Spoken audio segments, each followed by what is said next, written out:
Voilà, osons rêver l'avenir, le thème de ces semaines sociales. Et ça commence par regarder le monde tel qu'il est, tel qu'il se présente à nous dans les prochaines années, les prochaines décennies.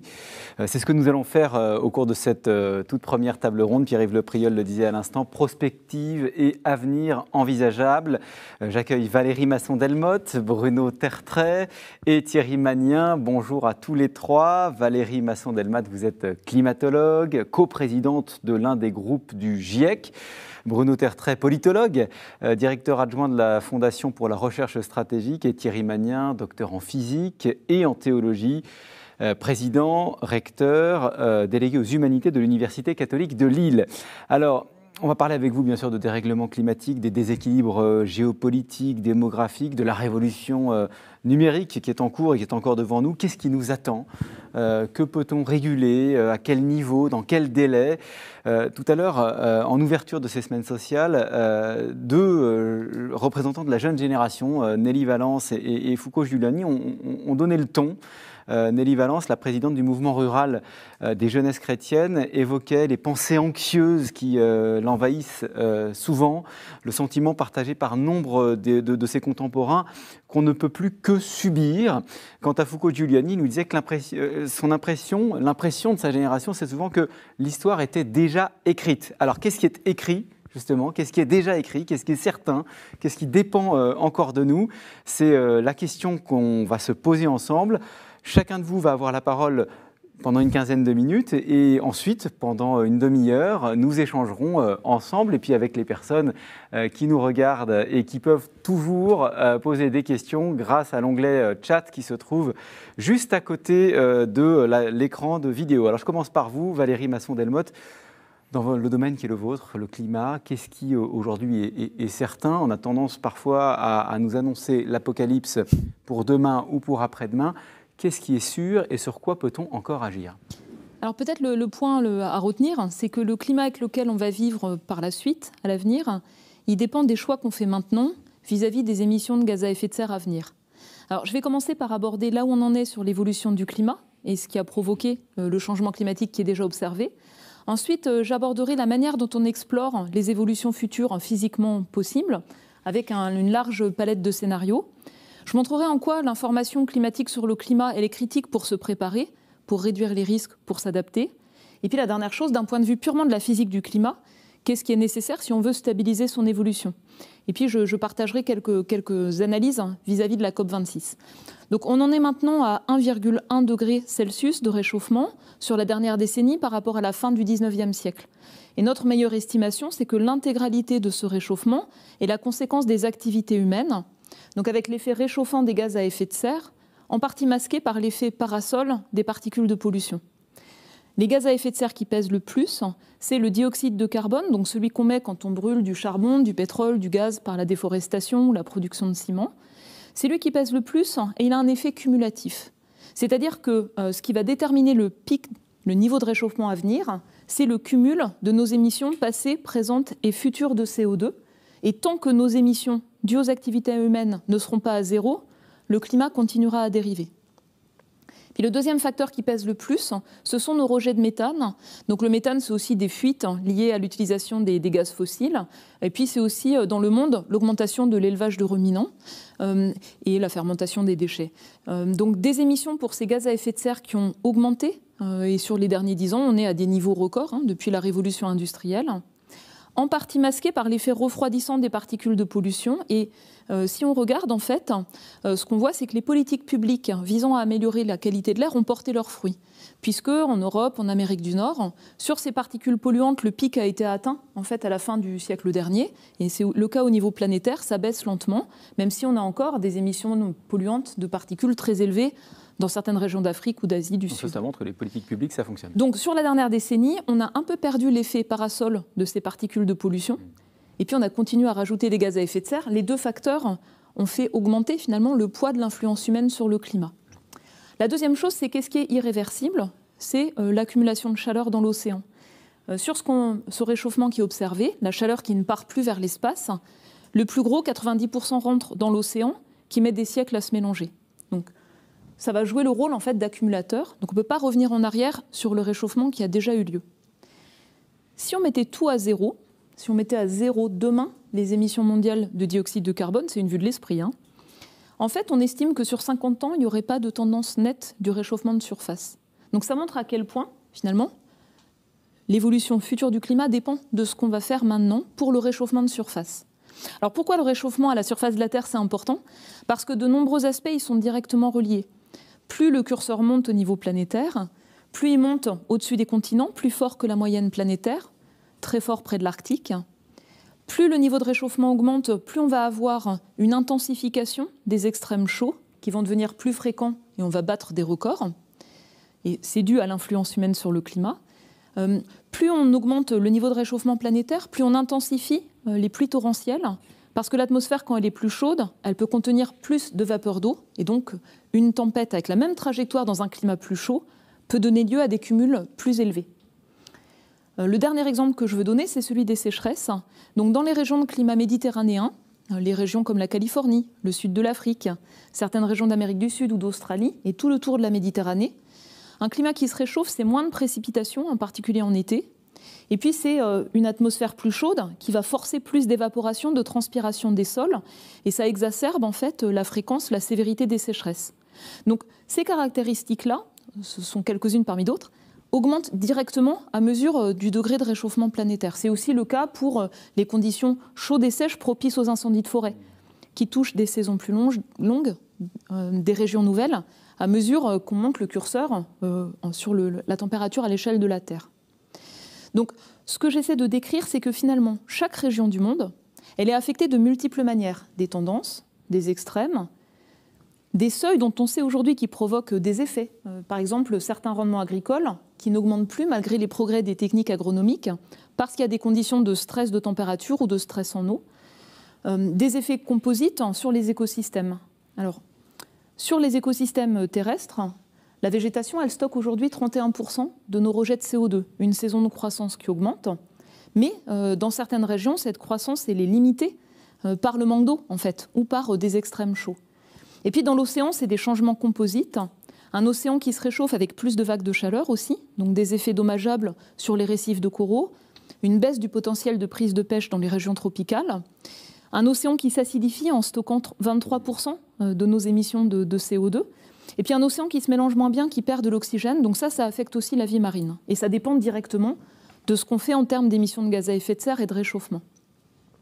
Donc tous ces aspects que je décris vont dépendre des incréments de réchauffement à venir. C'est-à-dire ce qu'on va expérimenter dans chaque région va dépendre du niveau de réchauffement à venir quasi directement. Mais on a aussi mis en mouvement les composantes lentes. J'ai parlé de l'océan, plusieurs siècles pour se mélanger, les glaciers, plusieurs décennies pour s'ajuster au climat d'aujourd'hui. Donc quand l'océan se réchauffe, il gonfle. Quand les glaciers fondent, le volume de l'océan augmente. Depuis les années 90, le Groenland perd plus de masse par fonte en été, et certains secteurs de l'Antarctique s'écoulent plus vite, et ça conduit à une accélération du rythme de montée du niveau des mers. Et ça, c'est inexorable. C'est-à-dire, vu le temps d'ajustement, ça va se poursuivre à des échelles de temps de siècles à millénaires, mais l'ampleur, le rythme, va dépendre de ce qu'on va faire en termes d'émissions de gaz à effet de serre.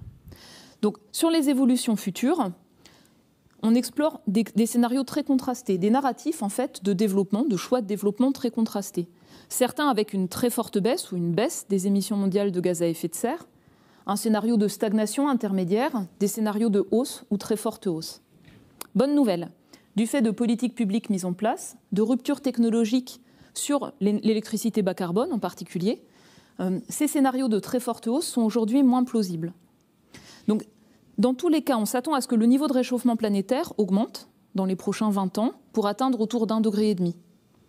Si les émissions mondiales de gaz à effet de serre stagnent proche du niveau actuel, quelques décennies avant de baisser lentement, dans ce cas-là, en fait, on dépasserait même un niveau de réchauffement de 2 degrés autour de 2050. Ce sont les deux objectifs de l'accord de Paris sur le climat, limiter le réchauffement largement sous 2 degrés ou proche de 1,5 degré.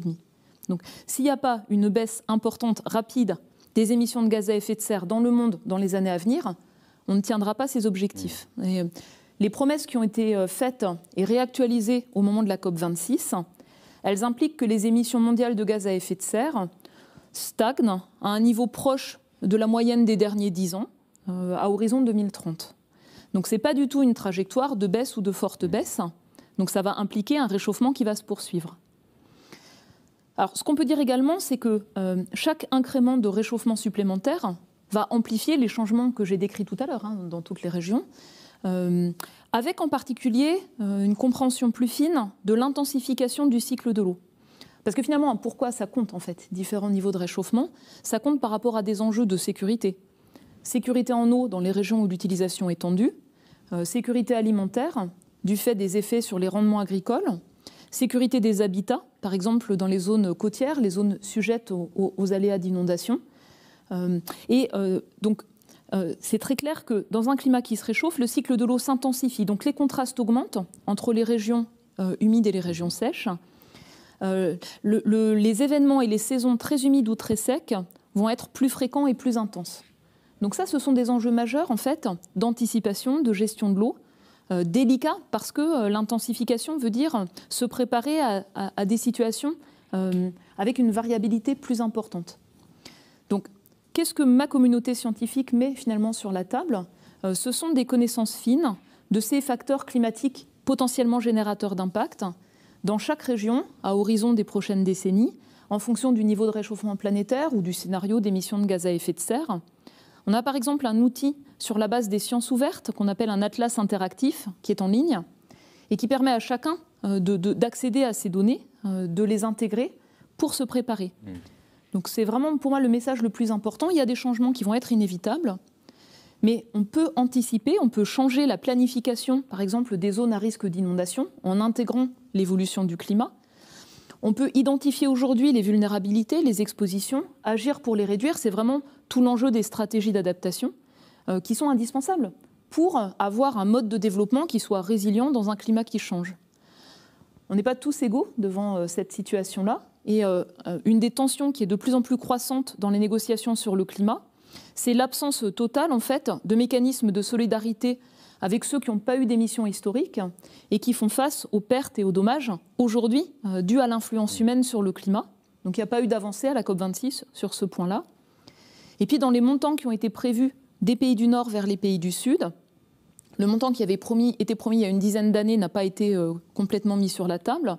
Et les pays les plus vulnérables ont demandé à ce que la part de ce financement climat alloué à l'adaptation soit doublée et l'ont obtenu. Donc environ 40% des budgets prévus devraient être fléchés pour aider à l'adaptation dans les pays les plus vulnérables. Eux considèrent, en tout cas leurs négociateurs, considèrent que c'est une avancée au moment de la COP26, cette allocation de ressources pour l'aide à l'adaptation.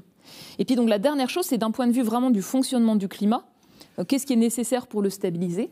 Première condition, atteindre le plus vite possible des émissions mondiales de CO2 à net zéro. Alors la marge de manœuvre, on peut la traduire en budget carbone résiduel. Celle compatible avec un réchauffement d'1,5 degré, on l'aura brûlée en fait dans une dizaine d'années au rythme actuel. Donc c'est ce qui montre le côté inexorable. Si on a une baisse rapide, notre marge de manœuvre augmente. Il y a des promesses de à peu près 75 pays, des pays qui représentent 75% des émissions mondiales de gaz à effet de serre, d'atteindre des émissions à net zéro.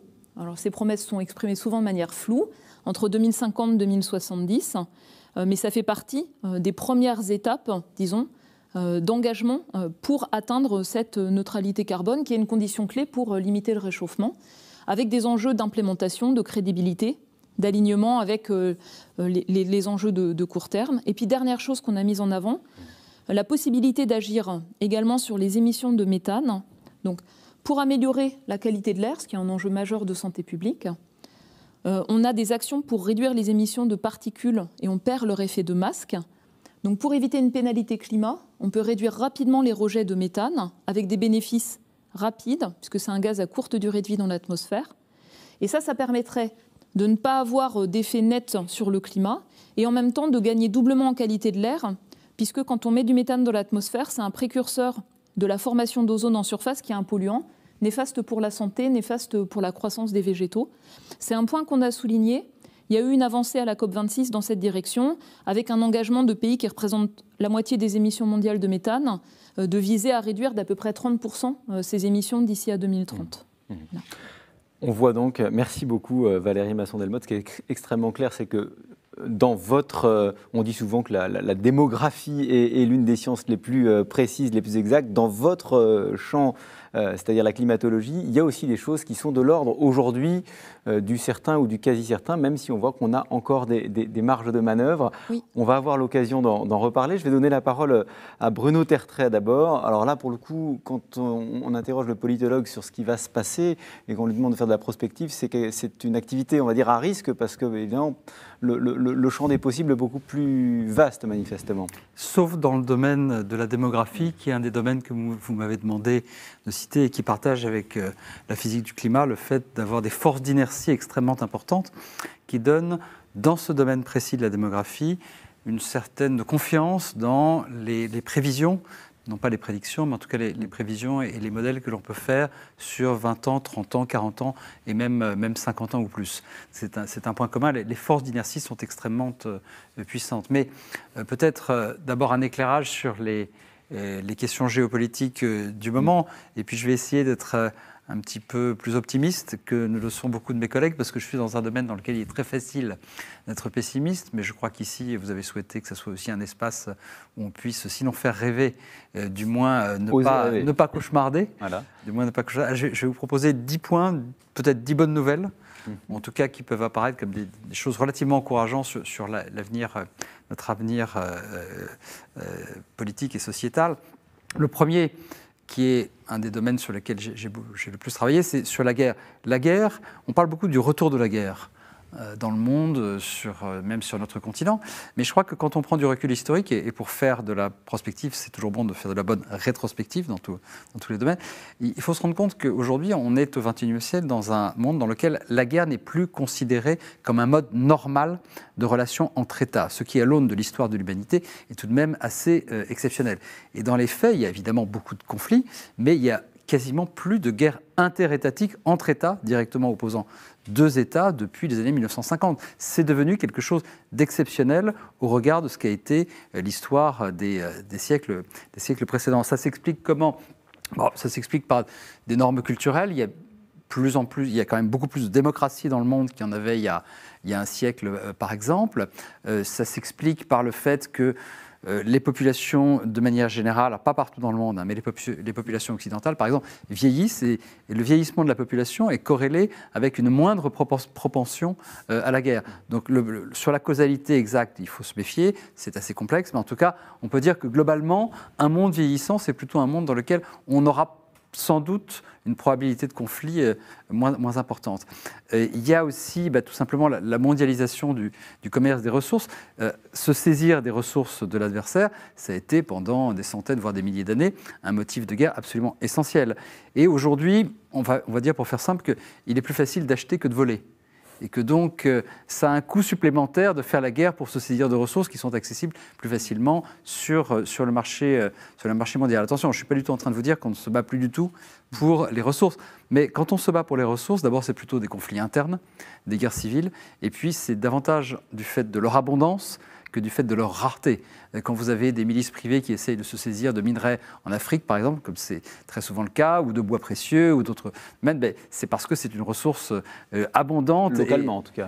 Ouais. Et c'est évidemment quelque chose de local. Deuxième point, il découle du premier. L'idée d'une grande guerre entre la Chine et les États-Unis, dont on parle beaucoup aujourd'hui, a quand même, à mon sens, une probabilité faible, non pas nulle, mais faible, parce que ce sont deux pays qui ont une situation d'interdépendance économique beaucoup plus forte que c'était le cas, par exemple, entre les États-Unis et l'Union soviétique, et puis parce qu'ils sont aujourd'hui dans une logique de ce qu'on appelle la dissuasion nucléaire, c'est-à-dire qu'ils ont des armes nucléaires de chaque côté, ce qui est quand même, depuis 1945, un frein à la Grande Guerre, en tout cas, un frein à la disponibilité immédiate des dirigeants à engager le fer contre une autre puissance mondiale. Le nucléaire, ça fait peur de la guerre, si vous voulez, pour faire simple.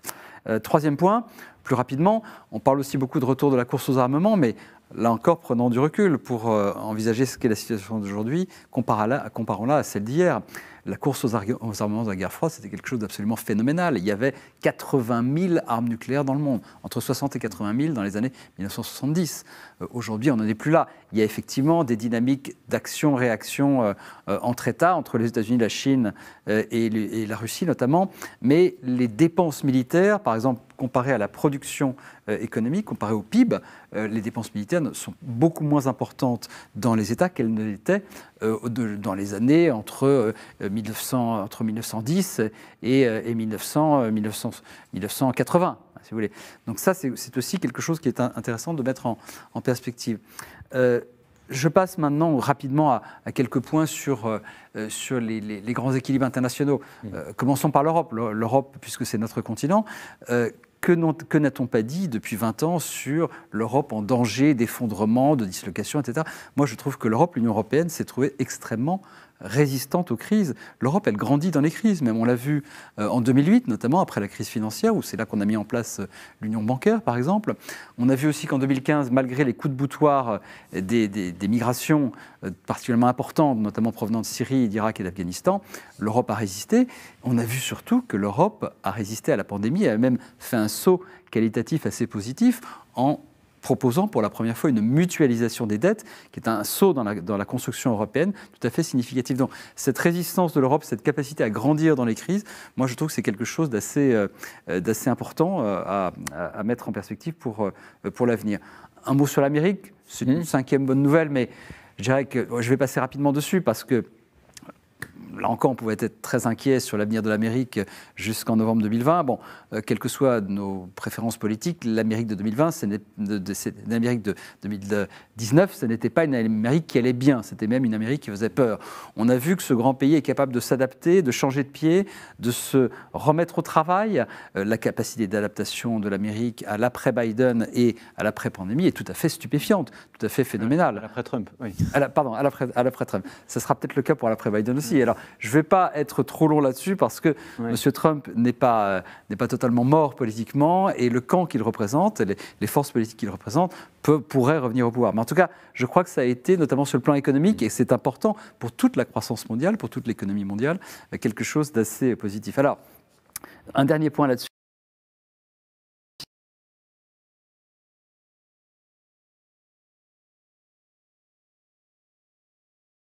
Un an et demi en arrière. Que n'a-t-on pas dit en avril, mai, juin, juillet 2020 ? L'effondrement de l'ordre international, le Covid allait mettre par terre, mettre à bas toutes les institutions qu'on avait construites, tout l'ordre qu'on avait construit depuis 1945. Ça n'a pas été le cas. Alors, je ne suis pas en train de vous dire que tout ça a été formidable. On pourrait parler très longuement des imperfections du rôle de l'Organisation mondiale de la santé, notamment du fait du rôle négatif qu'a joué la Chine à ce propos. Mais on a quand même un système de solidarité, d'alerte et de solidarité qui n'a pas trop mal fonctionné. Le monde s'est beaucoup mieux adapté à la pandémie de Covid que ça n'aurait été le cas il y a 30 ou 40 ans, surtout en période de guerre froide. Donc là, je crois aussi qu'il faut voir le verre au moins à moitié plein, tout autant qu'à moitié vide, sans parler bien sûr des extraordinaires progrès, mais là je sors de mon domaine. Le fait qu'on ait inventé des vaccins aussi rapidement, aussi efficaces aussi rapidement, c'est quelque chose d'inédit et d'absolument extraordinaire. Je ferme la parenthèse parce que je m'éloigne un tout petit peu du sujet sur lequel vous m'avez demandé de parler. J'en viens à la démographie, c'est peut-être mon septième point. Certains d'entre nous avons vécu, au moins 2 ou 3 d'entre nous, avons vécu dans l'idée qu'il y avait une explosion démographique. Moi, quand je faisais mes études, on parlait de l'explosion démographique du tiers-monde. C'est fini, c'est terminé. La bombe démographique n'a pas explosé. La courbe de fécondité, de natalité sont 2 courbes différentes, mais qui sont à peu près les mêmes, a ralenti de manière tout à fait stupéfiante, beaucoup plus vite que la plupart des démographes, en tout cas ceux de l'ONU, ne l'anticipaient dans les années 70 et 1980. Donc bien sûr, on est encore en phase de croissance démographique. Je reprends l'exemple des gaz à effet de serre, je reprends l'exemple du climat. Les forces d'inertie sont très puissantes, mais on est déjà en train d'entrevoir le moment où la population mondiale va se stabiliser et peut-être même... Autour de 10 milliards Alors, il y a en gros, pour 2100, mais alors là, franchement, soyons très très prudents parce que c'est comme le GIEC, on est dans les scénarios et les courbes divergent entre les scénarios les plus probables, enfin, entre les scénarios extrêmes, les courbes sont extraordinairement divergentes. Mais les projections, et non pas les prédictions, et ni même les prévisions, les projections, d'aujourd'hui, c'est à l'horizon 2100 entre 9 et 11 milliards d'habitants sur la planète. Ça ira peut-être beaucoup, cette stabilisation ira peut-être beaucoup plus vite. Il y a des études très importantes qui sont en train d'être faites en croisant les scénarios économiques et les scénarios démographiques, donc pas seulement démographiques, qui montrent que finalement la stabilisation de la population mondiale pourrait se faire encore plus rapidement que prévu. Donc il n'y a pas eu d'explosion, il n'y en aura pas. Il y a simplement certaines parties du monde, notamment l'Afrique subsaharienne, qui n'ont pas encore fait ce qu'on appelle la transition démographique, c'est-à-dire ce passage d'une démographie de pays non développés à une démographie de pays modernes. Ça, effectivement, c'est tout à fait significatif, puisque l'Afrique subsaharienne va croître encore pendant très longtemps, mais au niveau mondial, cette idée d'une explosion démographique n'est plus du tout plutôt pertinente, au point même d'ailleurs qu'on peut se demander si dans certains scénarios, le problème, ça ne sera pas sommes-nous trop nombreux, mais peut-être ne sommes-nous pas assez nombreux. Hein. Donc ça, c'est des réflexions qu'il est intéressant d'avoir dès aujourd'hui pour sortir un peu du cadre intellectuel dans lequel certains d'entre nous ont été pendant longtemps, à savoir comment gérer une croissance très rapide de la population mondiale. 8e dernier, et presque dernier point, il m'en reste 3. Donc 8e point, la question de l'adéquation entre les populations et les ressources. Et il est lié au précédent. Si la population mondiale se stabilise, même autour de 10-11 milliards de personnes, sur Terre, il y a assez de ressources pour tout le monde. Donc le problème n'est pas les ressources au niveau mondial. L'alimentation, l'eau, tout ça est gérable. Il n'y a pas de problème le récipient est vide, on ne peut plus se servir. Les ressources, c'est un problème local, régional, mais pas un problème mondial. Je connais bien sûr les situations de stress hydrique, je connais bien sûr les problèmes de désertification des sols. Tout ça, évidemment, pose d'énormes problèmes localement et régionalement. Mais si la question est de savoir est-ce que la planète peut nourrir 11-12 milliards de personnes, la réponse est très probablement oui. Et d'ailleurs, je note que la famine, au sens premier du terme, c'est-à-dire les gens qui meurent de faim, la famine a quasiment disparu. Avec une petite inversion quand même depuis quelques... Alors pas de famine, mais en tout cas du fait qu'on souffre de la faim. Voilà, ça c'est la malnutrition. Oui, c'est presque aussi grave. C'est presque aussi grave. Les famines aujourd'hui, dans le monde contemporain, quand elles existent, c'est du fait des guerres. Elles sont causées par les guerres. D'ailleurs, malheureusement, l'arme de la faim est parfois utilisée délibérément dans certains conflits. Mais la famine, c'est-à-dire les gens qui meurent de faim, c'est quelque chose qui, en dehors des situations de guerre, a quasiment disparu. La malnutrition, vous avez raison de le dire, n'a pas du tout disparu, mais aujourd'hui, depuis une vingtaine d'années, la part de la population mondiale qui est mal nourrie a plutôt tendance à décliner, même si, et je vous rejoins là-dessus, effectivement, ces 2 dernières années, c'est plutôt une stabilisation. En tout cas, il n'y a plus de décroissance. 9e point, qui est lié aussi à celui-là, la très grande pauvreté, prenons un peu de recul, la très grande pauvreté a quasiment disparu du monde contemporain. Alors la très grande pauvreté, elle est définie aujourd'hui par les économistes comme l'équivalent à avoir au moins $2 par jour. Hein, voilà, c'est ça. C'est évidemment un calcul qui doit être fait rétrospectivement. Quel était l'équivalent de $2 il y a un siècle? C'est pas simple, mais il y a des économistes des historiens de l'économie qui arrivent à reconstituer en gros ce qu'a été l'histoire de la très grande pauvreté. Et pour faire simple, au début du 19e siècle, c'est 80% de la population mondiale. 80%. Aujourd'hui, c'est à peu près 10-15%. Alors, c'est évidemment très insuffisant que ce soit encore 10 ou 15%, mais il faut se rendre compte d'où on vient et surtout montrer pour l'avenir qu'il semble que, sauf catastrophe, climatique ou géopolitique ou autre, sauf catastrophe, c'est quand même des tendances du développement qui montrent on va peut-être arriver au bout à bout de la très grande pauvreté dans les décennies qui viennent. La très grande pauvreté aujourd'hui, c'est essentiellement un problème africain et même un problème subsaharien. Il y a très peu de régions dans le monde dans lesquelles des situations de très grande pauvreté sont prévalentes. Et puis, tout dernier point, à propos de l'Afrique justement, il y a une peur qu'on entend beaucoup en Europe et en France en particulier, du fait de certains ouvrages à succès, c'est l'idée d'une grande migration de l'Afrique vers l'Europe. Alors ça fait peur. Ça recouvre une réalité, c'est-à-dire le fait que l'Afrique se développe, et parce que l'Afrique se développe, c'est justement pour cela qu'il y a de plus en plus de gens qui souhaitent partir du continent, qui ont accès à un pécule de départ qui leur permet de sortir du continent. Mais l'idée d'une invasion migratoire africaine n'est absolument pas attesté par les études, les projections les plus sérieuses. Autrement dit, c'est vrai qu'il y aura de plus en plus de gens qui viennent d'Afrique et qui veulent s'installer en Europe. Pas forcément prioritairement en Europe, d'ailleurs c'est plutôt l'Amérique et le Golfe et l'Asie du Sud les intéressent presque autant que l'Europe, mais cette idée d'une invasion migratoire inéluctable du fait de la pression démographique, cette idée est totalement fantasmatique et il faut se réjouir que l'Afrique se développe de plus en plus parce que à long terme, ça sera justement, il y a une sorte de courbe de l'équation développement-migration. Il y a un moment où on y est, où le développement enrichit les populations, tout est relatif, leur donne la possibilité de partir à l'étranger, et puis à partir d'un certain niveau de développement, la tendance, la propension migratoire décroît, et ça on y sera, je pense, dans 20, 30 ou peut-être 30 ou 40 ans. Merci beaucoup. Merci parce que vous êtes pour l'instant parfaitement dans les temps. Je vous ai demandé un quart d'heure et vous êtes quasiment à la seconde près. Et on sent bien que dans ce que vous nous dites, Bruno Tertrais, certaines choses, c'est une vision du monde qui tranche effectivement avec celle qu'on a tendance parfois à voir, à écouter dans les médias et qui ne manquera sans doute pas de faire réagir les personnes qui nous poseront des questions tout à l'heure. Je me tourne maintenant vers le Père Thierry Magnin, même exercice dans le champ qui est le vôtre. Voilà, quelle certitude vous avez et puis quelle possibilité d'action collective ou individuelle vous entrevoyez? Dans le domaine du numérique. Alors je pense que ce qui est sûr, c'est que le numérique atteint toutes nos activités humaines.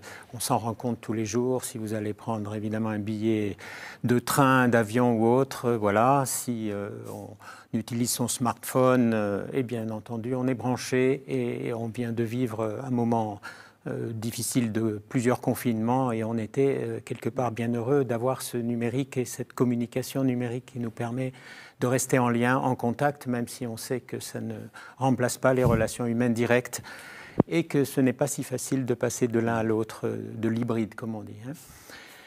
Ça atteint tous les métiers, tous les métiers, ça bouleverse les métiers. Et quand on est dans le monde de l'enseignement, il faut non seulement qu'on puisse former, bien sûr, à l'utilisation, à une bonne utilisation des outils numériques nos étudiants, mais qu'on se projette aussi sur que vont devenir les métiers transformés par ce numérique. Alors, on connaît bien les effets déjà de la robotisation, par exemple, qui continue de se déployer. Lorsqu'un chirurgien peut faire des opérations avec de la microchirurgie pilotée, commandée par ordinateur, là on est tous contents parce qu'on se dit qu'il va y avoir une précision extraordinaire et c'est superbe. Lorsque les robots remplacent les hommes, voilà, on sait bien que ça pose des énormes questions au niveau du travail. Lorsque des robots vont se mettre avec une tête de plus en plus humaine, on humanise les robots, par exemple, pour aider des personnes âgées à rentrer dans leur lit sans se casser la figure ou autre. On voit que là, il faut apprendre à vivre avec des robots. On connaît bien le fameux test de Turing. Quand est-ce qu'on a affaire à un homme ou quand est-ce qu'on a affaire à un robot dit intelligent, Voilà, on voit. Ces questions ne sont pas d'aujourd'hui, elles se posent, elles continuent de se poser. Un journal concurrent et ami a réalisé cette semaine l'interview d'une intelligence artificielle. Voilà, voilà. Et donc, si vous allez voir le film Ex Machina, c'est un excellent film sur cette relation, et il va falloir apprendre, de fait, à vivre avec des robots. On pense aussi, bien sûr, à la manière de transformer les métiers. Toute la jurisprudence, un juriste ne peut pas voir dans la tête tous les cas de jurisprudence correspondant au cas qu'il est en train de traiter. Il est bien content d'avoir une intelligence artificielle qui traite des données et qui lui fournit un certain nombre de statistiques en fonction des... Voilà. Pareil, bien sûr, pour le médecin qui veut affiner son diagnostic pour permettre justement d'avoir la meilleure thérapeutique pour son patient. Donc on voit d'énormes capacités, d'énormes intérêts voilà, de ce développement-là. Alors, évidemment, toute la question, ces questions éthiques, c'est ça qui est sûr aussi, c'est que ça continue de se développer. Hein. C'est que les puissances de calcul alors, vont peut-être atteindre, dans certains cas, une forme de saturation, mais si l'ordinateur quantique, dont on parle beaucoup, qui ne marche pas encore, mais peut prendre le relais, on est dans des puissances de calcul faramineuses. Hein. Et alors... Je prends un exemple pour illustrer qui avait beaucoup marqué quand le champion du monde de jeu de Go avait été battu par la machine. En fait, ça fait évidemment beaucoup le buzz, comme on dit, mais ce n'est pas si extraordinaire que ça. C'est une prouesse technique, mais qui n'est pas vraiment dangereuse parce que qu'est-ce qu'elle a fait, la machine dite intelligente? En fait, au début, quand elle a joué contre le champion du monde, elle a perdu, mais elle a enregistré, et comme elle a une mémoire, alors je fais plein d'anthropomorphismes en parlant de la machine, comme elle a une mémoire, elle a fini par mémoriser toutes les belles combinaisons du champion du monde et d'autres, et comme elle calcule plus vite que notre cerveau, y compris celui du champion du monde, au bout d'un certain temps, elle a gagné. Bon, voilà, ça marque. Alors, par contre, dans le développement de l'intelligence artificielle aujourd'hui et du traitement des données, avec les fameux algorithmes, on passe progressivement de ce qu'on appelle les machines apprenantes, les machines apprennent, hein, avec le machine learning, et puis de plus en plus profondément, si on peut dire, le deep learning, avec des apprentissages supervisés et des apprentissages non supervisés.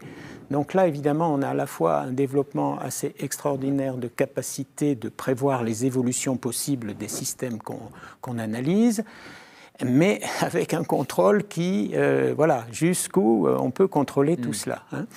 Et puis, les algorithmes ont été jusqu'à présent très largement basés sur des équations mathématiques qui étaient censées représenter des phénomènes physiques, des causes physiques. Et puis, petit à petit, on quitte le mathématique pour le numérique. Alors, on peut numériser une équation mathématique, mais on peut avoir carrément un traitement de données qui ne passe pas par les équations mathématiques, qui est du purement numérique, qui est du statistique, où on cherche des corrélations sans connaître les causes.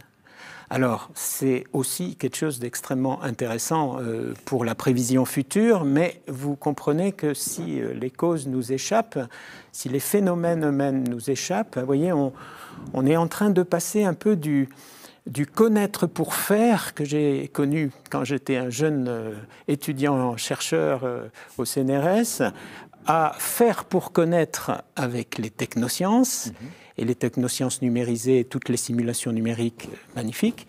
Et maintenant, on pourrait aller vers le prédire pour faire sans connaître les phénomènes. Et là, vous voyez bien qu'il y a, voilà, jusqu'où ces technologies numériques qui sont appliquées maintenant dans tous les domaines de nanotechnologie, biotechnologie, neurotechnologie, hein, qui sont le maillon indispensable de leur développement et du développement industriel, jusqu'où ces technologies numériques assistent l'homme dans ses décisions, mais ils gardent la main, et jusqu'où, progressivement, il est plus ou moins piloté, surtout que la transparence des algorithmes est loin d'être évidente et qu'il utilise souvent une boîte noire.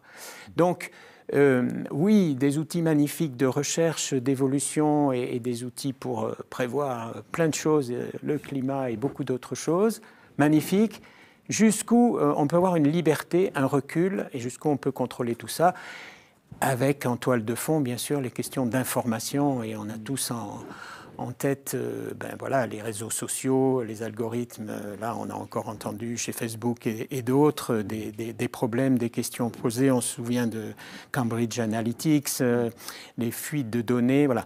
Donc, un besoin énorme d'éthique, un besoin énorme de régulation, justement. Alors, c'est peut-être ça qu'on peut se dire. On va sûrement parler de ça, parce qu'effectivement, la question de la régulation, alors notamment des réseaux sociaux, est très importante. Merci beaucoup, encore une fois, à tous les trois, parce qu'on a maintenant une petite quarantaine de minutes pour échanger. entre nous, bien sûr. La parole doit circuler. Et puis, on aura sûrement aussi l'occasion d'entendre des questions venant des personnes qui nous regardent. Peut-être commencer par une question qui concerne ce que vous nous disiez, Valérie Masson-Delmotte, c'est sur la question à un moment, vous avez prononcé le mot de rupture technologique. Quand on parle du réchauffement climatique, on a une partie de nos concitoyens, une partie du public qui dit mais finalement, au fond, la technologie, le progrès peut nous sauver. Alors, ils ne sont pas majoritaires ceux qui disent ça, mais certains comptent quand même beaucoup sur la technologie, sur les ruptures technologiques, notamment en matière énergétique. La climatologue que vous êtes accueille cet optimisme de quelle manière ? Alors en fait, moi j'ai co-supervisé plusieurs rapports du GIEC avec des collègues d'autres disciplines, en particulier un rapport qui portait sur les trajectoires qui permettraient de contenir le réchauffement à un niveau très bas. Et c'est très clair, il y a un ingrédient majeur d'éléments technologiques avec des transformations nécessaires dans chacun des grands systèmes de production. Donc le premier, bien sûr, c'est l'énergie. Décarboner la production d'électricité, électrifier les usages finaux de l'énergie, électrifier les transports avec une électricité bas carbone, tout ça fait évidemment partie des solutions. Le deuxième volet, c'est l'industrie, où on a vraiment besoin de rupture. L'industrie lourde, la production de ciment, la production d'acier, arriver à le faire sans utiliser de charbon, en s'affranchissant des énergies fossiles, ce sont des défis considérables pour lesquels il y a un besoin de recherche, d'innovation sur le temps long pour parvenir à le faire. Mais il n'y a pas de visibilité là-dessus. Si, il y a des efforts qui sont engagés dans tous les secteurs d'activité. Ouais. Mais on sait que ça produira des fruits quand même. On sait que ça prendra du temps. On sait que ça prendra du temps. Décarboner le transport aérien, c'est quelque chose qui reste vraiment à l'état d'ébauche aujourd'hui.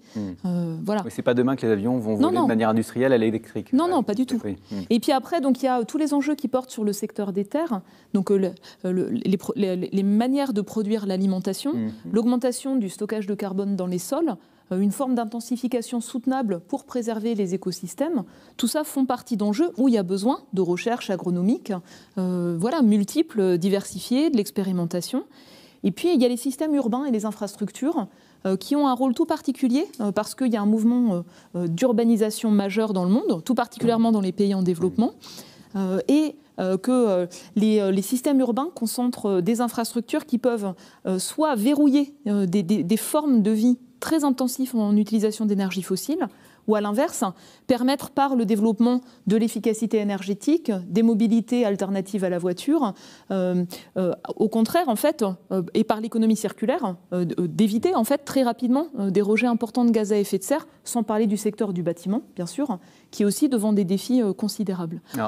Mais je n'ai pas terminé, parce qu'en fait, il y a toute une dimension de progrès technologique, mais il y a aussi toute une dimension de maîtrise de la demande.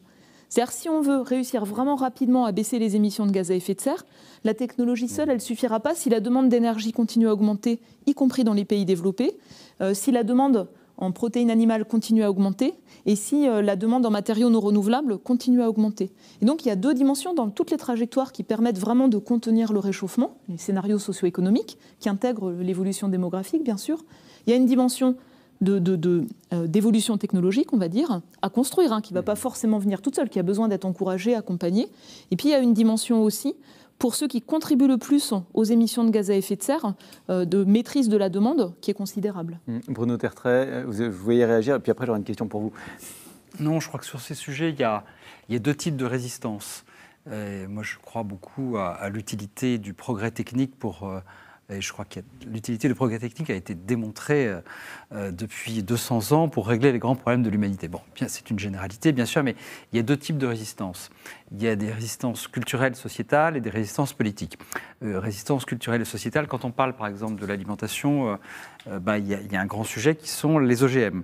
Bien, les OGM, il y a une résistance culturelle, sociétale dans beaucoup de parties du monde, y compris en Europe, sur le recours aux OGM, qui serait transformateur dans la manière dont on pourrait nourrir en abondance la planète. Résistance sociétale aussi sur le nucléaire, par exemple.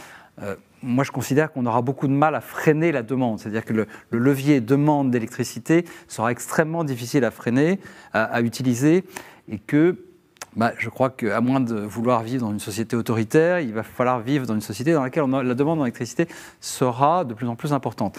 Or, jusqu'à présent, le nucléaire, ça doit faire partie du portefeuille de la production énergétique si on veut être sûr de pouvoir disposer de manière fiable et sûre et en permanence d'électricité dans les pays développés.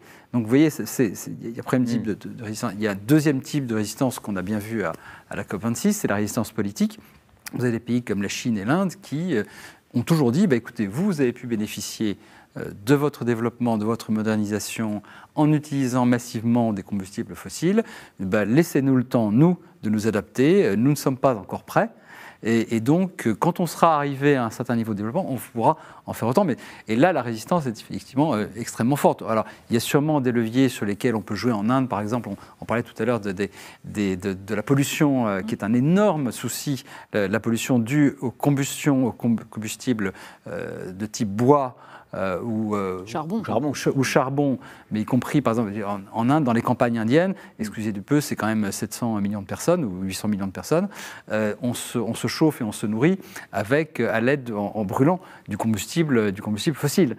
Alors, ça crée une espèce de nuage noir, d'ailleurs, au sol, nuage brun plutôt, d'ailleurs, au-dessus de l'Asie du Sud. Je sais que de dire c'est pas forcément bon ou mauvais pour le climat, mais c'est mauvais pour les populations, en tout cas.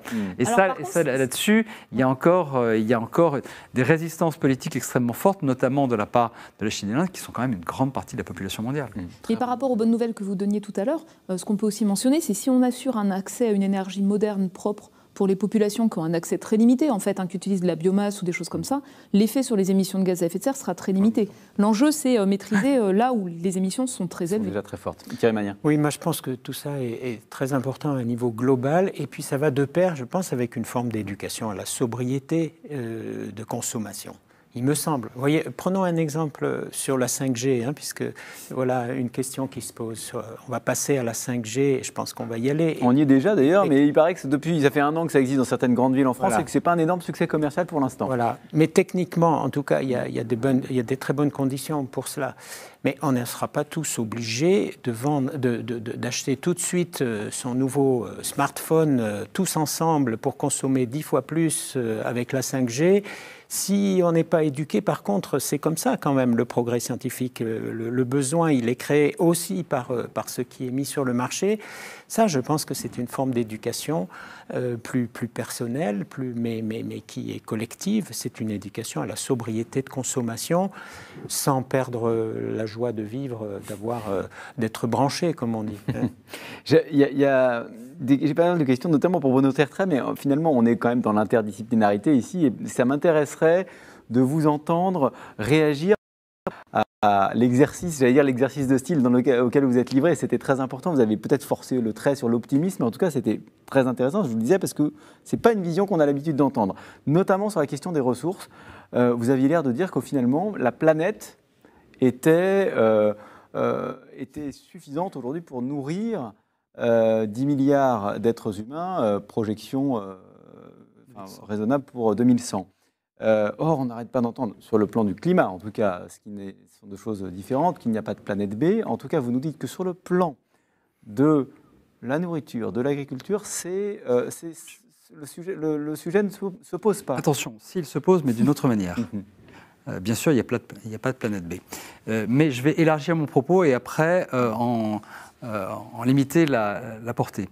Du point de vue des ressources, le problème, la Terre n'est pas un récipient dans lequel on se sert sans compter et puis à un moment on se rend compte que le récipient est vide.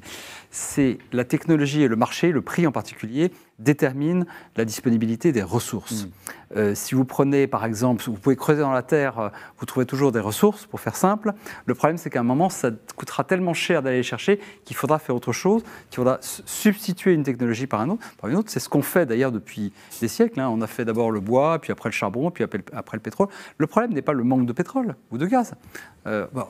En dehors des problèmes qui posent sur les émissions de gaz à effet de serre, le problème c'est tout simplement qu'il y a un moment, ça devient tellement cher d'aller chercher le pétrole, c'est qu'on sera poussé à la substitution. De même pour les ressources en aliments. Il y a encore des terres arables non cultivées, il y en a à volonté dans le monde, à volonté entre guillemets. Il y en a.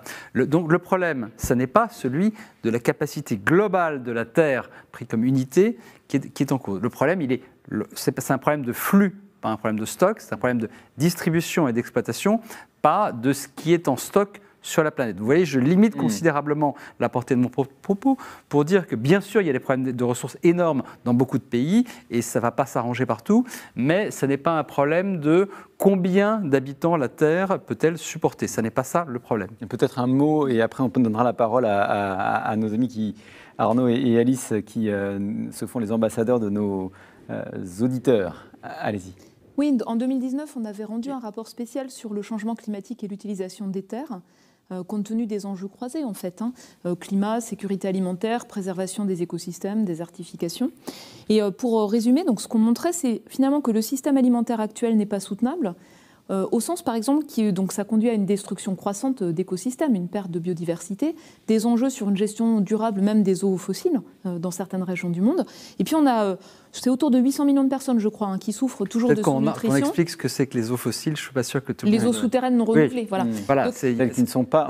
ce ne sont pas les nappes phréatiques qui se renouvellent régulièrement. C'est celles qui sont véritablement très profondes et qui sont très anciennes. Et celles-là, dès qu'elles sont exploitées, c'est un vrai problème. Et donc, je crois qu'on a à peu près 800 millions de personnes qui souffrent de sous-nutrition, avec une petite augmentation récente, et 2 milliards de personnes qui souffrent de maladies chroniques liées au surpoids et à l'obésité. Donc on voit qu'en fait, de deux manières, on n'a pas en fait réussi à distribuer suffisamment correctement les pratiques alimentaires pour avoir quelque chose qui soit en termes de santé humaine correct.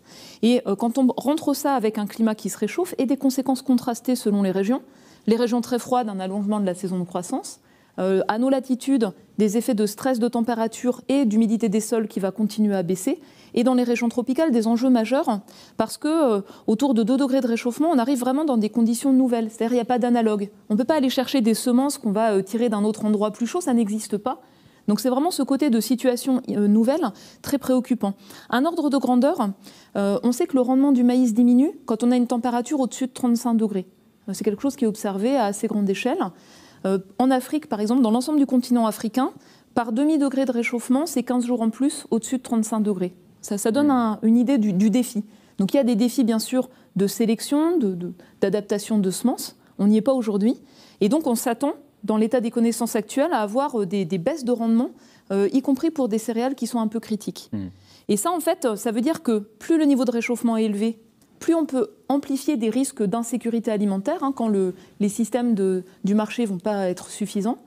Mais ça va dépendre du type de développement. C'est-à-dire si en fait on a un développement avec maîtrise démographique plus rapide, si on a un développement avec gestion durable du foncier, maîtrise de l'alimentation, des profils de consommation d'alimentation pour les plus aisés, et soutien aux revenus des agriculteurs les plus modestes, ça peut passer. On peut limiter en fait les risques sur l'insécurité alimentaire. Par contre, certains scénarios de freins sur les marchés mondiaux, par exemple, de consommation de produits animaux tirés à la hausse par les classes moyennes un peu partout, y compris dans les pays émergents, et de petits producteurs qui ont des revenus très contraints, une faible capacité d'adaptation, là, ça va être très compliqué. On va se tourner vers Arnaud et Alice qui se font le relais des personnes qui nous suivent à distance pour les questions.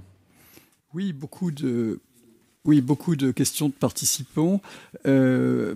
Premier jet de questions, je me tourne vers Bruno Tertrais, dont tous les participants remercient l'optimisme qui fait du bien. Je reprends la majorité des propos. Avec 2 demandes de précision toutefois, Bruno. Vous évoquez qu'il y a davantage de malnutrition que de faim véritablement, mais est-ce si sûr? Il y a quand même de la faim dans le monde, dans certaines parties du monde. Madagascar est souvent évoqué. Est-ce que ce n'est pas un peu trop optimiste de parler de malnutrition et plus de faim dans le monde? Deuxième question, vous observez effectivement qu'il y a moins de guerres interétatiques à coup sûr du côté des grandes puissances, mais il y en a tout de même dans des pays en voie de développement ou dans certaines zones d'Afrique ou ailleurs dans le monde. Est-ce qu'il n'y a pas un petit tropisme des grandes puissances à considérer qu'il n'y a plus de grandes guerres interétatiques alors qu'il y a des guerres locales qui causent encore tant de victimes? De précision. Oui, je vais aller très rapidement sur la première parce que c'est peut-être moi qui n'ai pas été assez clair, mais effectivement, faisons tout de même une différence entre la malnutrition et la famine où les gens meurent de faim.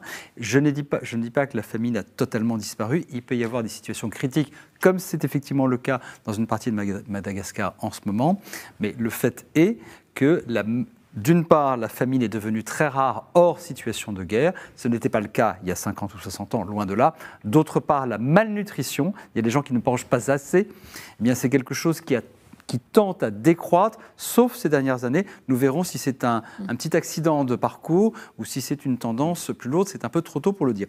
S'agissant des guerres, j'ai mis l'accent sur ce qui allait bien, c'est-à-dire que la guerre entre États était devenue très rare par rapport à ce que ça a été le cas pendant des siècles.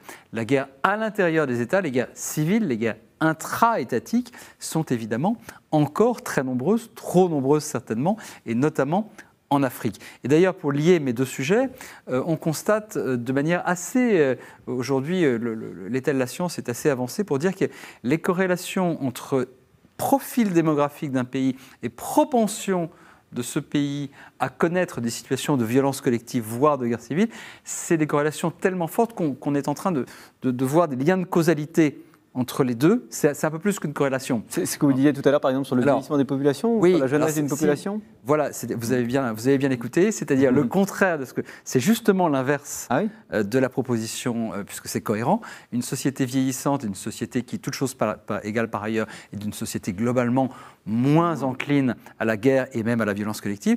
Une société qui a certains profils démographiques dans lesquels la pyramide des âges montre un fort déséquilibre entre les populations les plus jeunes et les populations les plus âgées. Ce sont des pays qui sont les plus enclins à connaître des situations de violence collective ou de guerre civile. C'est pour cela.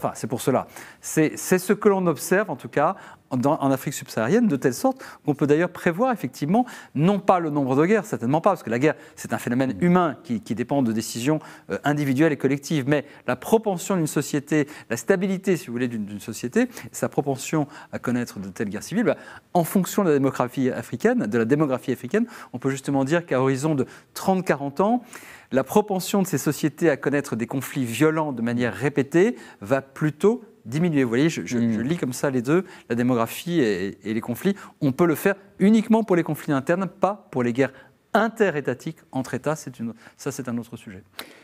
Arnaud, Alice, d'autres questions ? Tout à fait. Effectivement, un certain nombre de participants, et là encore, ont apprécié le caractère très positif des interventions. Des questions qui sont liées les unes avec les autres et qui peuvent du coup s'adresser à plusieurs participants. Alors une question pour Madame Masson-Delmotte. Comment est-ce que, entre guillemets, le simple citoyen peut s'informer pour connaître la fiabilité et la précision des modélisations qui sous-tendent les prévisions relatives à ces scénarios? En gros, l'enjeu de l'accès pour le grand public aux données scientifiques et la vulgarisation des données scientifiques pour permettre une compréhension pour tous. Et une question qui est liée, mais qui peut s'adresser à l'ensemble des participants. Peut-on dire que les ressources mondiales sont suffisantes, même si la réduction des gaz à effet de serre nous impose de ne plus utiliser les mêmes? En gros, la question de arrêter les énergies fossiles, traquer le lithium, etc. Comment est-ce que d'un côté, on dit il faut être plus sobre et utiliser moins de ressources, mais du coup, comment on fait pour tenir les deux bouts? Voilà un peu les questions qui se posent à nos intervenants. La première question sur l'information, l'accès à l'information et le rapport à cette complexité de l'information. Oui, donc ce que je disais tout à l'heure, c'est donc pour le dernier rapport du GIEC de cet été, on a essayé vraiment d'avoir des aspects facilement accessibles. C'est en train d'être traduit en français parce que la langue de travail scientifique, c'est l'anglais. Donc par exemple, on a des fiches de synthèse. Qu'est-ce qui est observé, qu'est-ce qu'on attend, région par région, pour les grandes régions du monde. Donc comme ça, très rapidement, en fait, on a une vue d'ensemble. Et en cliquant sur chacune des cartes de ces fiches régionales, directement, on accède à l'atlas interactif. Et donc, par exemple, si vous regardez, je sais pas, les changements de température d'été en France, en Europe de l'Ouest, on va dire, vous pouvez regarder ce que ça donne dans un monde 1,5 degré, 2 degrés, 3 degrés plus chaud, ou dans les prochains 20 ans, au milieu du siècle, en fin de siècle.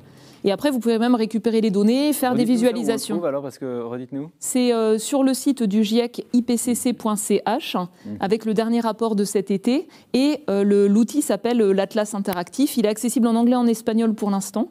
Mais il permet vraiment de donner les choses de manière accessible. Et pour la France, Météo France a plusieurs ressources extrêmement faciles d'accès. Une sorte d'atlas qui s'appelle Climat HD, qui permet de voir pour chaque région de France ce qui est observé et les évolutions futures possibles.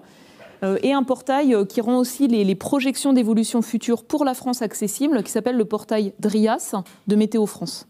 Je voudrais poser la question à Thierry Magnin, parce que vous êtes un pédagogue, vous travaillez sur un secteur qui est extrêmement complexe, et tout à l'heure, on voyait avec l'un des intervenants que l'une des sources d'angoisse, c'est justement que quelque part on s'approche d'un monde auquel on ne comprend plus rien, et c'est particulièrement vrai dans le monde du numérique, des algorithmes que vous évoquiez tout à l'heure. C'est pour ça, pour y voir clair. C'est pour ça qu'aujourd'hui, dans pas mal de labos, on cherche non pas à ce que l'homme s'adapte au numérique, mais le numérique qui s'adapte à l'homme.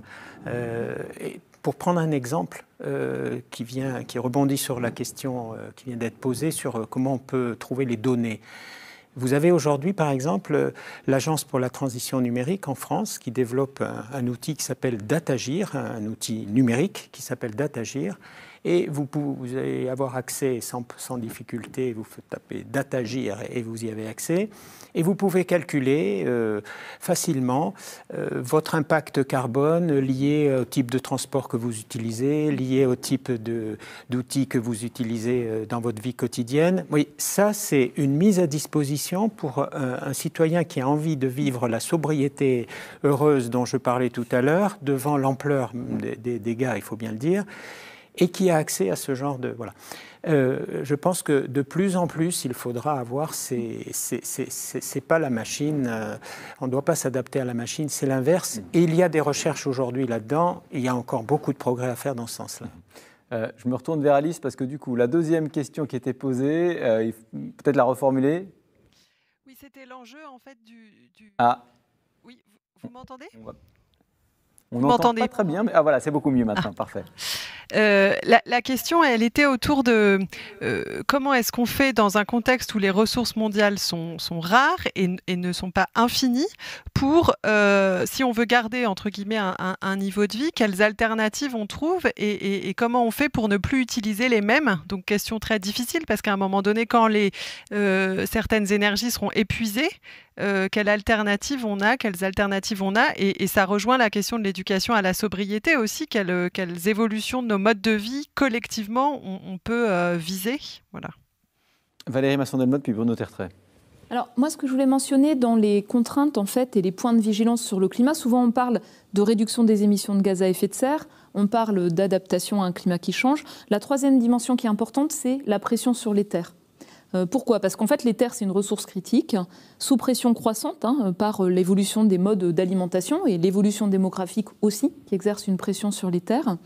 Donc, les conséquences, c'est la destruction en fait, des écosystèmes, la perte de biodiversité, et elles vont être sous pression de plus en plus croissante. Si on veut remplacer, par exemple, des matériaux fossiles par des matériaux biosourcés, c'est une pression sur les terres.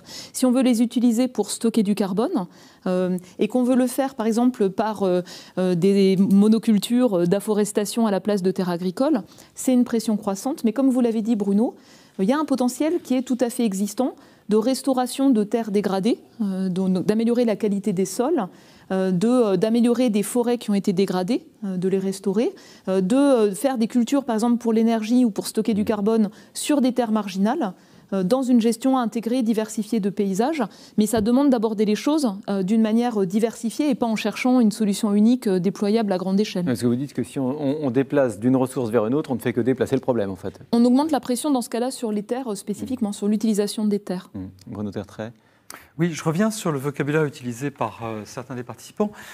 Au risque de surprendre, je vais enfoncer un peu le clou. Je ne crois pas que les ressources soient rares et je crois dans les faits que la question finie ou infinie ne s'oppose pas vraiment. La question, celle, pour utiliser un vocabulaire économique, c'est celle du coût marginal des dernières ressources, si vous voulez. Enfin, des dernières, je dis des dernières, mais justement, il n'y en a pas forcément de dernières. Des dernières qui soient exploitables par l'homme à un coût raisonnable. Là, vous n'allez pas dans le sens de ce qu'on entend habituellement dans le discours médiatique, qui est de dire qu'il y a un moment où les... forcément invité. Non, bien sûr, mais c'est très intéressant. En fait, on ne sort pas du charbon parce qu'il n'y a plus de charbon. Exactement. C'est exactement ça. Il y a une citation célèbre qui est probablement apocryphe, mais d'un ministre saoudien du pétrole que j'aime beaucoup utiliser, parce que même si elle est apocryphe, elle est quand même très vraie. L'humanité n'est pas sortie de l'âge de pierre par manque de pierre, elle ne sortira pas de l'âge de pétrole par manque de pétrole, et pour d'autres raisons. Donc pour la réponse, alors je ne vais pas refaire l'argumentaire, mais la technologie, le marché, même si le marché doit être contrôlé, limité. Je ne suis pas absolument un libéral à tout craint, mais je constate les effets positifs du prix et du marché.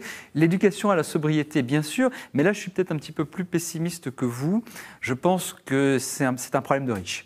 Et que c'est très difficile d'éduquer à la sobriété énergétique les classes moyennes de pays en plein développement. Je ne dis pas que c'est impossible. Justement, je pense que c'est pour nous. Je parle pour nous, les pays riches. Tout à fait.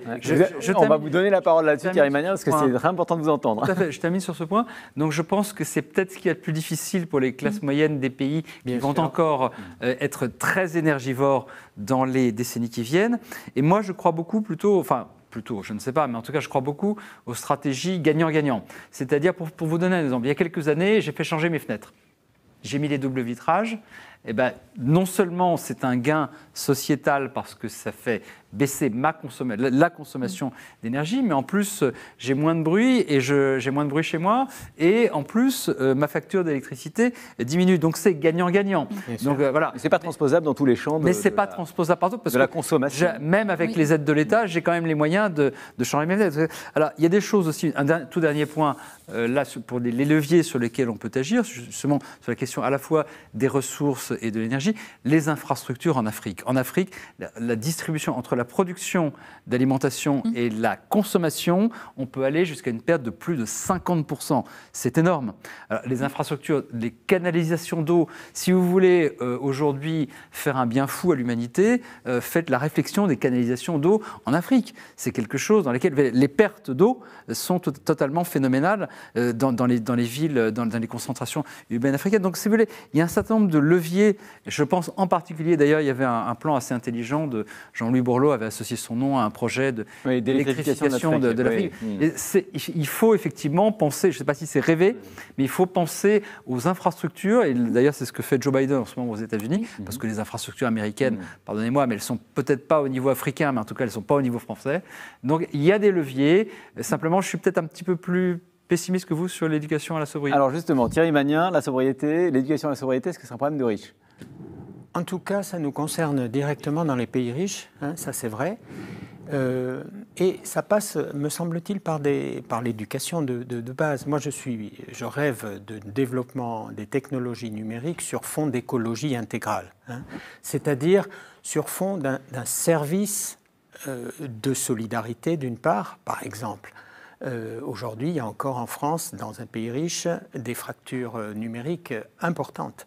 Comment une école du numérique qui forme aux techniques de pointe d'intelligence artificielle et du numérique a dans son objectif de permettre aussi à ses futurs professionnels qu'il forme d'être de ceux qui vont se pencher sur ce type de questions. Et quand on se penche sur ce type de questions, on se dit mais oui, je suis finalement, j'ai un comportement de riche par rapport à des gens qui en ont beaucoup moins. Est-ce qu'on peut partager et est-ce que les technologies, je peux les vivre à la fois pour un sens du service et avec un sens de la limite? Moi, je crois beaucoup à ça. Et c'est là l'une des grandes difficultés. C'est le sens de la limite. En plus, dans le numérique, il y a une forme de toute puissance. Plus le numérique, il y a une forme de toute puissance. C'est sans limite. Et justement, alors, dans l'écologie intégrale, chère au pape François, mais je dirais, d'une manière générale, j'aime bien citer en grec, il y a deux mots pour dire limite. Il y a un mot, les limites qui sont faites pour être dépassées, c'est là qu'on voit qu'on progresse. Et puis il y a un mot, quand on les dépasse, ces limites, ça déshumanise. Eh bien, je pense qu'on est dans l'utilisation du numérique, dans ce cadre-là. Et je trouve que ça, il y a une magnifique réflexion sur performance technologique versus sobriété heureuse, me paraît être de l'ordre d'un progrès. Valérie Masson-Delmotte, vous voulez... Oui, je voulais rebondir sur l'exemple que vous donniez sur l'efficacité, en fait, par exemple l'isolation des logements.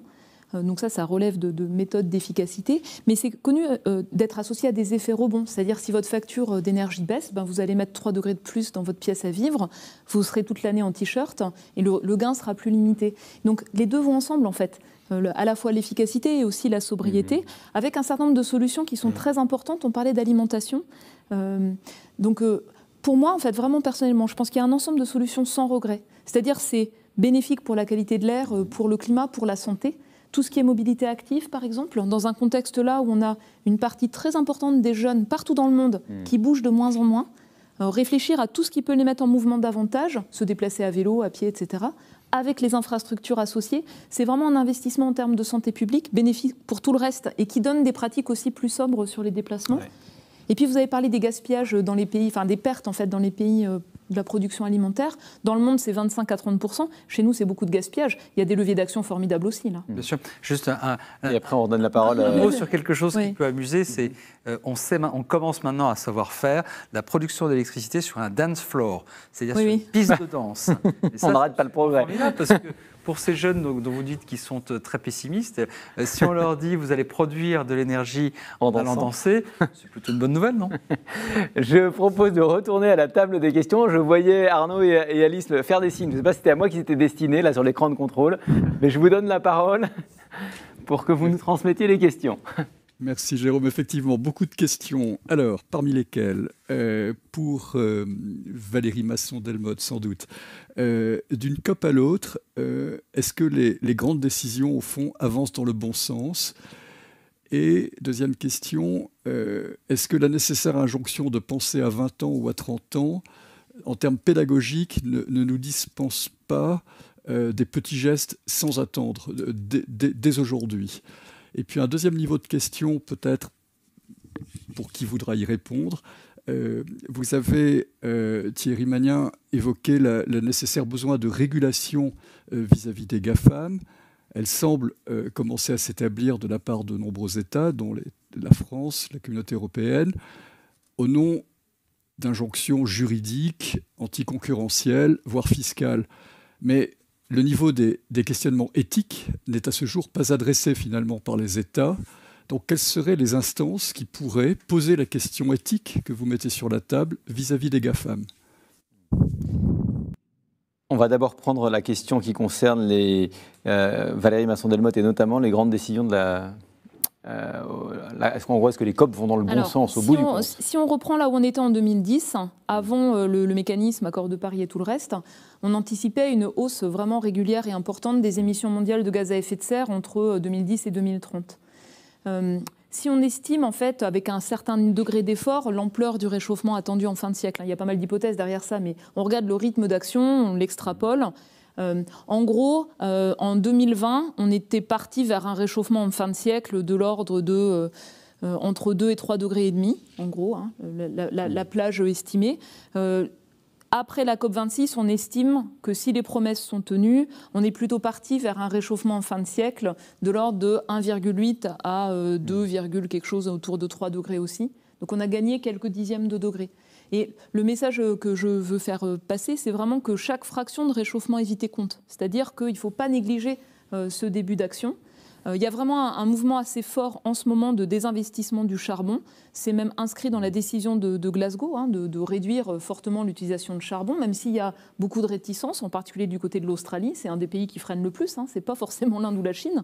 C'est l'Australie qui est un des pays qui est le moins, qui depuis le début en fait ralentit le progrès, disons, de coopération internationale.